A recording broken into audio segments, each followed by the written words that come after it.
Le retour des débats sur la réforme des retraites. C'est demain que la Cour des comptes doit remettre au Premier ministre et aux partenaires sociaux son audit sur l'état de notre système de retraite. Bilan très attendu qui donnera le coup d'envoi des négociations pour trouver une alternative à la dernière réforme, ou en tout cas essayer.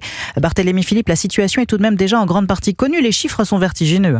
Oui, tout régime confondu, les pensions de retraite coûtent 400 milliards d'euros par an. C'est un quart des dépenses publiques, un montant qui augmente logiquement à mesure que le nombre de retraités progresse. C'est ce vieillissement de la population qui asphyxie le système, estime Bertrand Martineau, économiste à l'Institut Montaigne. Dans une démographie vieillissante, la répartition aboutit mécaniquement à ce que repose une charge de plus en plus forte sur les actifs qui eux-mêmes vont bénéficier d'une retraite de plus en plus faible. Et ce sont les entreprises et les salariés qui supportent le poids des cotisations. 28% de votre salaire brut part dans le financement des pensions. C'est le niveau le plus élevé de l'OCDE, juste après l'Italie. Les projections ne sont pas rassurantes pour le système actuel. Le nombre de retraités doit passer la barre des 20 millions dans 10 ans seulement, avec un ratio cotisants-pensionnés toujours plus faible. Barthélémy Philippe du service économie d'Europe 1 notait ce matin que la CPME, la Confédération des petites et moyennes entreprises, se dit prête à discuter avec les syndicats de l'âge de départ à la retraite à 64 ans.